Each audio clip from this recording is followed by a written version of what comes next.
Well, I was born in Carmel, in the country, and I've been in Carmel all my life.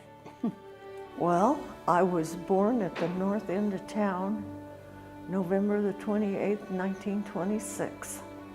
I was born in 1919, and that bad depression was in my life. I was born in Carmel in 1927. Mother had me at home, and some of the neighbor ladies came in and helped the doctor. I was born September 24th, 1925, so I've got a few years on me too, you know. We moved here in 1934. We came from Chicago, and we were headed for Greenfield.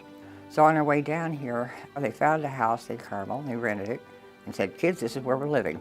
And so, well, we've been here ever since then. Grew up in Cicero, Indiana, and I married a Carmel girl and moved to Carmel.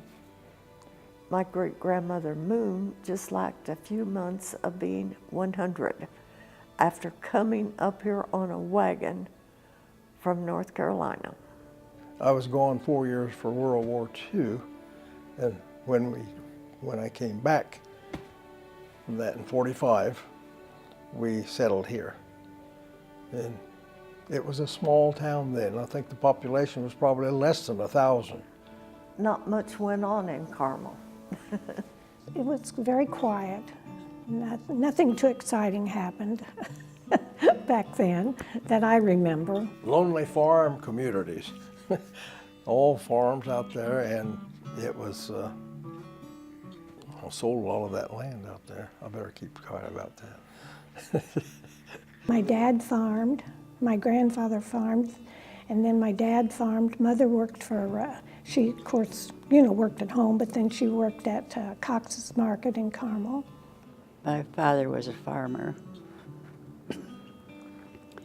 and I had a brother, and when he grew up, he helped on the farm. That was my livelihood during my high school years, was working on the farm. I guess that's the reason they had big families. They raised the children to do that.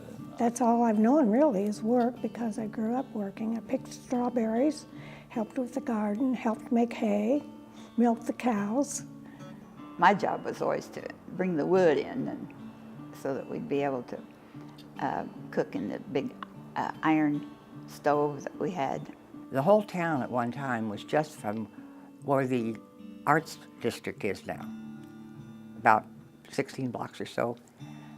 So we didn't have very far to run. Everything outside of that part of the city was just country. But Main Street was the main street around. And you could cross Main Street without even looking which direction, because traffic wasn't there. Most everybody had one car, but some still used a horse and buggy for a second car. We used to ride our bikes a lot, which, that was the only way to get around back then. And we'd ride our bicycles out to Northern Beach. And I had a speedometer on my bike, and I measured the miles, and from my house on Smoky Road, out there was 5 miles. So we'd go out there and spend the day. It was a short way out, but a long way back after swimming all day and pretty tired coming back. It cost us 50 cents to go swimming all day, and then we could get a sandwich and a Coke or something. That's where everybody met. We danced. They had a little jukebox, and you could dance there. It was a fun, fun place. You couldn't have asked for a better place to be than in Carmel.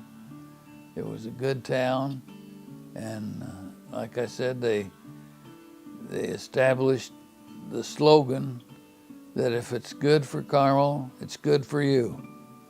And people sort of live by that. I think we had a bunch of intelligent people here, and progressive people, people with ideas and ambition, and we follow through with them. We had a lot of good community people who were behind everything, and we had some good leadership.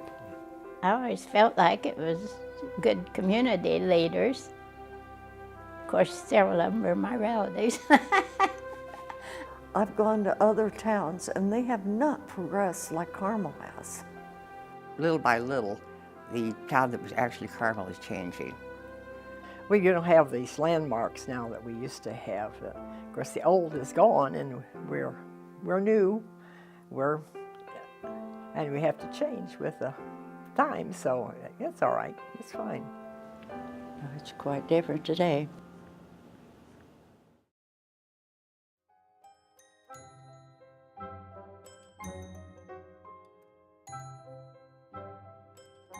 Oh, I hate them. I would really not like to discuss that particularly. I like the roundabouts. You know, you really don't know, well, am I supposed to go all the way around or just fourth of the way, and is that going to take me where I want to go? A lot of people say they don't like them, but they've never tried them, but I think it is something you got to get used to, though. Being in my age, I really don't like them, but they seem to be very satisfactory for everybody else. It put us on the map. Everybody knows Carmel and those roundabouts. You could buy almost anything you needed in Carmel. You know, you knew the right guy. One of the things that I always remember is we had everything Indianapolis has in the way of stores. They just weren't as big. A couple ladies' shops. Jane Haynes had one of them. She was a longtime owner of the store and lived in Carmel, and very good citizen.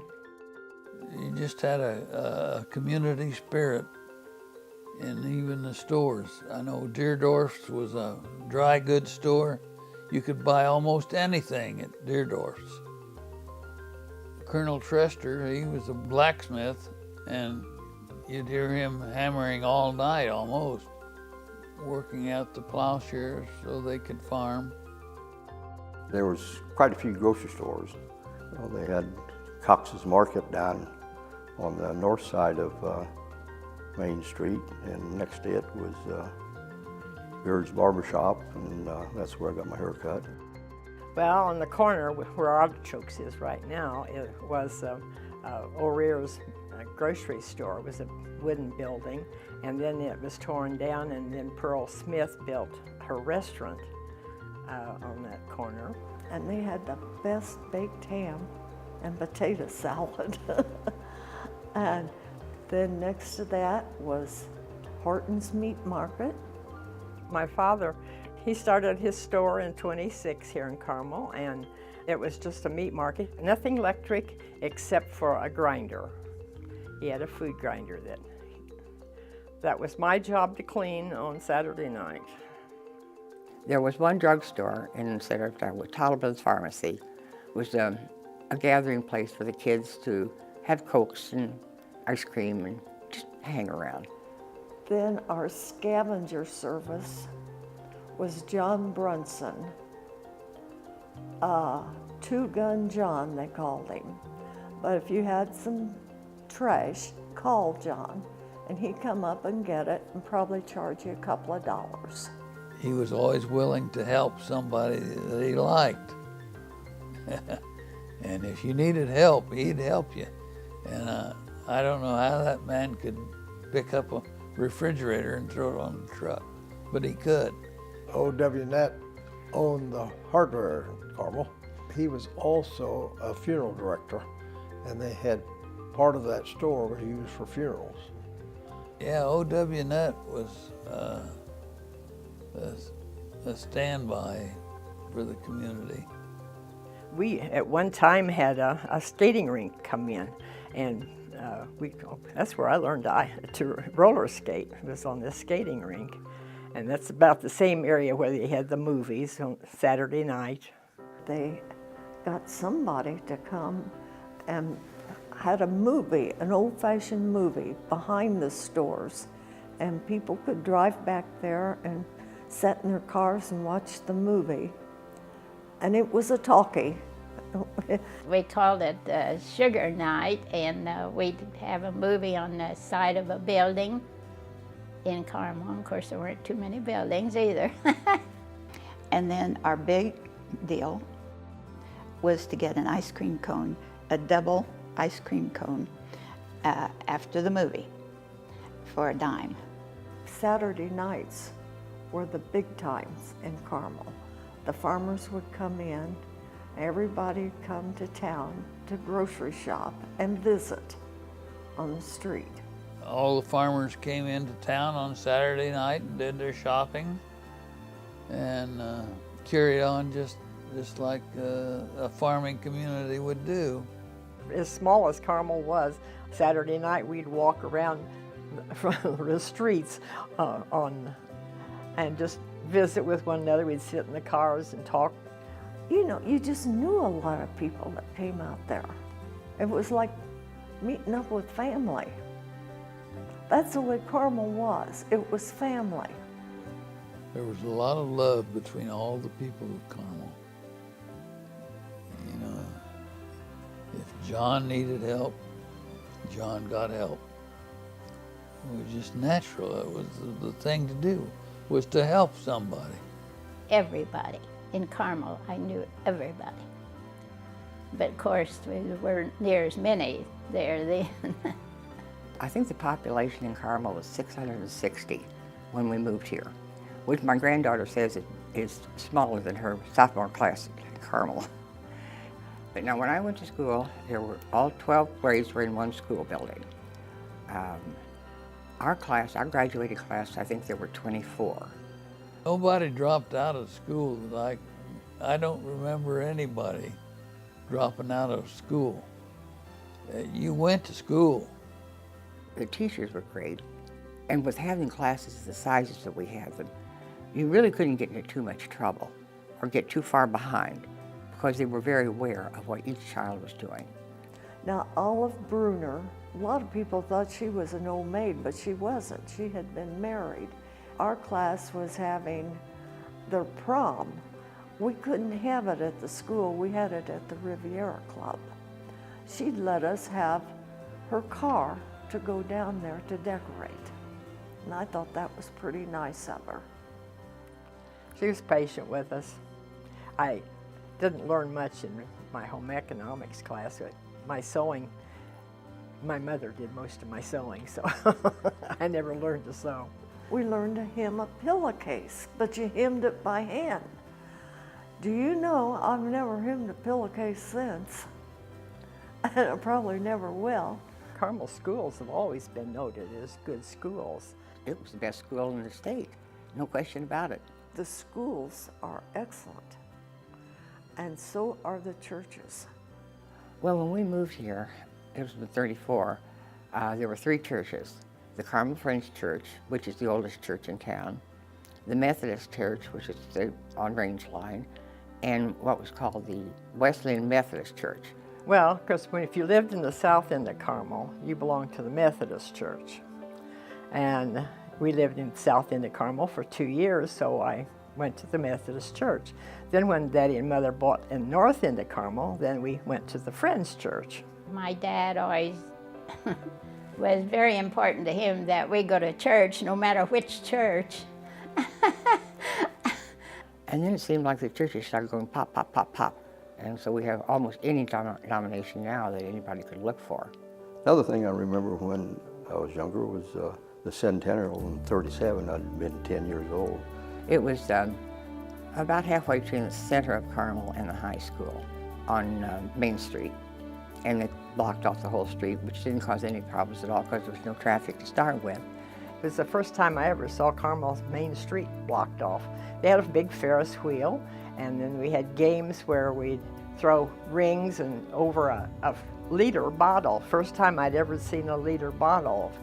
I thought this was just great, you know. They had big prizes. I think the winner of the boys' bicycle race got 75 cents or something like that for winning.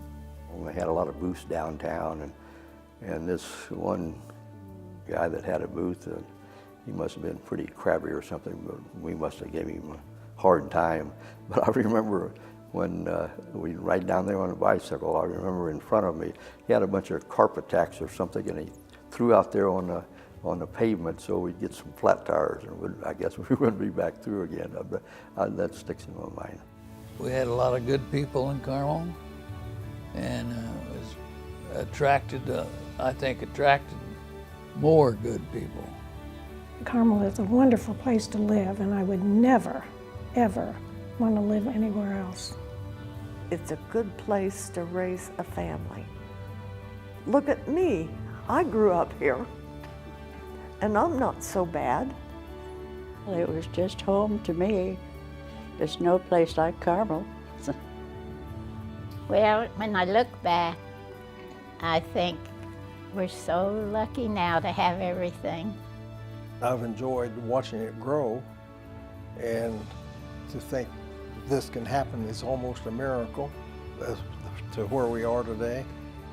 No, I think Carmel is a nice, nice town, and always will be, because we're going to keep it that way. Carmel's been a great place for me to grow up and live.